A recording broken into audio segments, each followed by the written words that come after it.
സ്ട്രെച്ചറുമായി കൊല്ലത്തെ എൻ്റെ കേരളം വേദിയിലും സദസ്സിലും ആവേശത്തോടെ ചുവടുറപ്പോടെ നടക്കുകയാണ് ഭിന്നശേഷി ക്ഷേമ corporation chairperson advocate Jaya Dolly M V. ഈ ചുമതലയും പുതുചരിത്രമാണ്.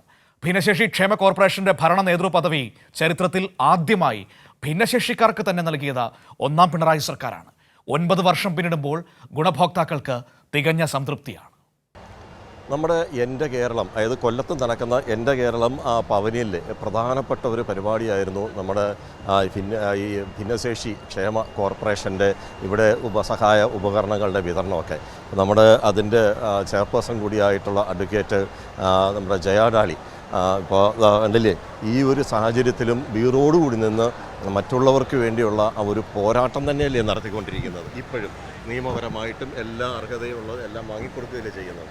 തീർച്ചയായിട്ടും നമ്മുടെ ഭിന്നശേഷി സമൂഹത്തോട് സർക്കാരിനുള്ള പ്രതിബദ്ധതയുടെയും മനോഭാവത്തിൻ്റെയും ഉദാഹരണമാണ് ചെയർപേഴ്സൺ എന്ന നിലയിൽ ഞാൻ പ്രവർത്തിക്കാനുള്ള അവസരം എനിക്ക് നൽകിയത്.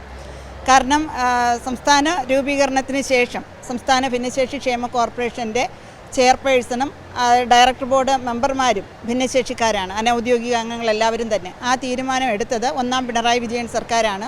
അന്ന് അഡ്വക്കേറ്റ് പരശുവയ്ക്കൽ മോഹനായിരുന്നു ചെയർമാൻ. ഇന്ന് രണ്ടാം പിണറായി വിജയൻ സർക്കാരിൻ്റെ കാലയളവിൽ മറ്റൊരു ഭിന്നശേഷിക്കാരിയെയാണ് ആ സ്ഥാനത്തേക്ക് പരിഗണിച്ചിട്ടുള്ളത്. കൈകളിലേക്ക് തന്നെ എത്തി. അതെ, ഭിന്നശേഷിക്കാരെ ഏത് തരത്തിൽ സർക്കാർ പരിഗണിക്കുന്നു എന്നതിൻ്റെ പ്രകടമായ ഉദാഹരണമാണ്.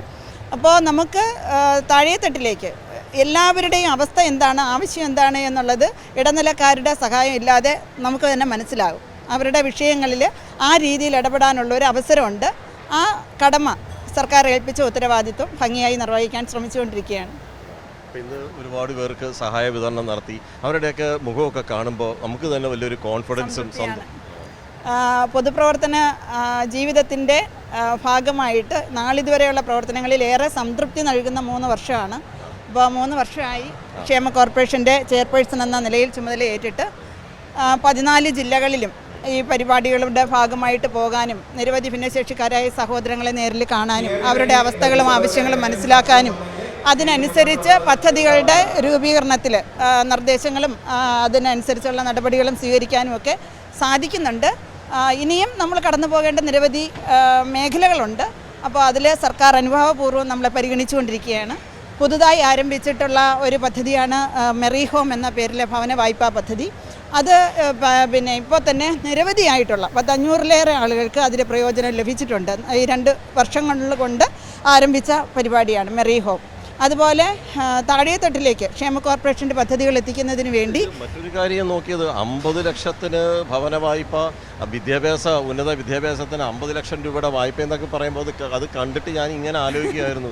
താഴെത്തട്ടിലേക്ക് ഇത് ഇപ്പോഴും ഒരുപാട് ഇനിയും എത്താനുണ്ട്. സംസ്ഥാന ഗവൺമെൻറ് 14 ജില്ലകളിലും ക്യാമ്പുകൾ നടത്താറുണ്ട്, സഹായ ഉപകരണ വിതരണ പരിപാടികൾ സംഘടിപ്പിക്കാറുണ്ട്. അവിടെയൊക്കെ തന്നെ ഈ ഒരു അവയർനെസ് കൂടെ നൽകിയാണ് പോകാറ്.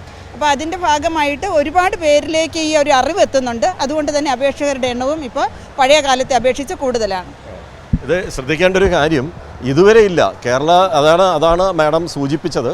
സംസ്ഥാന രൂപീകരണത്തിന് ശേഷം ഇതാദ്യമായി ഒന്നാം പിണറായി സർക്കാരിൻ്റെ കാലത്ത് അനൗദ്യോഗിക അംഗങ്ങൾ ചെയർമാനോ ചെയർപേഴ്സണോ ഉൾപ്പെടെയുള്ളവർ ഭിന്നശേഷിക്കാർ തന്നെ ആയിരിക്കണം എന്നൊരു നിബന്ധന കൊണ്ടുവന്നു. അർഹതയുള്ളവരെ കൈകളിലേക്ക് അത് കൈമാറി നൊമ്പരം അനുഭവിക്കുന്നവരെ കണ്ടെത്തി അവരെ സഹായിക്കാൻ വേണ്ടിയാണ് ഇങ്ങനൊരു ധീരമായ നിലപാട് സ്വീകരിച്ചത്. മുൻകാലങ്ങൾ ചിലപ്പോൾ ഒരു പക്ഷേ അങ്ങനെ ആയിരിക്കില്ല, അല്ലേ മാഡം? അതെ. അപ്പോൾ അതും ഒരു അഭിനന്ദനം. നമ്മുടെ സർക്കാരിന് നന്ദി. എൻ്റെ കേരളം പവനിൽ നിന്ന് ക്യാമറമാൻ അയ്യപ്പദേവനൊപ്പം രാജ്കുമാർ.